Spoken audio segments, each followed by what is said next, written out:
Welcome to your miracle moment. I'm Deborah Poneman. And I'm Marci Shimoff. And we're the co-founders of Your Year of Miracles, where we help thousands of women around the world live in what we call the miracle zone. Do you ever have a hard time letting go? We're sure you've probably heard the idea that we have to let go of the old in order to make way for the new. But what we've seen is that some people are really good at letting go, and other people, they struggle with it. Now, I personally am in that second group. From a really, really early age, I always had a hard time letting go of anything, whether it was old clothes. I was a teenager and I'd hang on to those old beat up clothes, or old toys when I was a little girl. And when I got older, it was hard to let go of ideas that I just would get stuck with, or old relationships. That was the hardest. They weren't really for my highest good or anyone's highest good. Well, there are a lot of areas in our lives that we need to develop the skill of letting go, of releasing the old in order to make way for the new. There's the physical stuff that clutters our lives and makes it hard to move forward, and there's the emotional clutter, things like anger and resentment and a lack of forgiveness. And then there's also old thoughts and ideas that no longer serve us. And there's those old stories, the ones that we keep telling ourselves, that bind us to the past.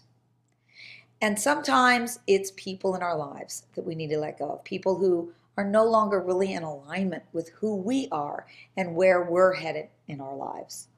And as long as we're gripping or we're clutching or we're holding on, we really can't move forward in creating a life of miracles. And Deb, you've got this great story that I love hearing you share about the monkeys in Borneo. Will you tell us about that? Yes, we do love that story. That's an old story that it's okay not to let go of, because it's a really good one.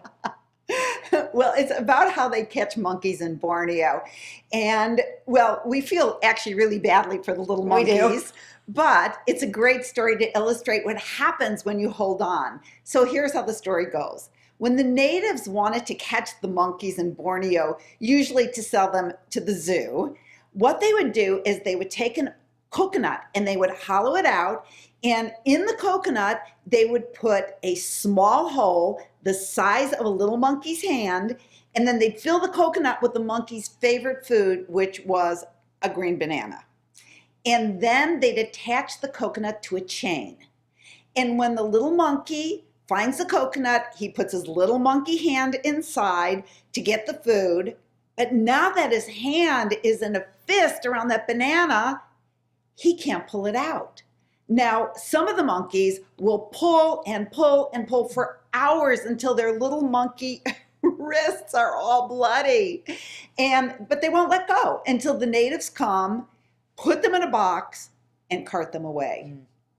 The monkeys would have been able to be free and live in their monkey paradise in the jungle for the rest of their days if they would have just let go of the banana. But instead, they'll forever live behind bars in a cage.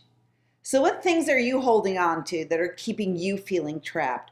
What are the things that are preventing you from living your free and miraculous life? So we invite you to notice in this coming week, what is it that you're holding on to? And to choose at least one thing in your life to let go of, one thing to release your grip on. Let that go. Maybe it's an old story of a bad experience from childhood that you tell yourself over and over again, or you tell everybody else over and over again. So it helps you justify not moving ahead as an adult. Or maybe it's a belief about yourself or about somebody else. Maybe it's physical clutter, like the old stuff in your garage from that marriage that didn't work out. And it holds the energy of sadness or disappointment. Or maybe it's a relationship that it really isn't for your highest good. So here's what we suggest you do. You write down one thing, that one thing that you most feel it's time for you right now to let go of, so that you can clear that space for the miracles that are waiting to pour into your life when you just let go. And we'll end with one of our absolute favorite quotes from the 20th century French author Anais Nin, who said, "Anything that I can't transform into something miraculous, I let go of." So Marci and I send you much love and our support for releasing your grip and opening your hand and your heart for your miracles.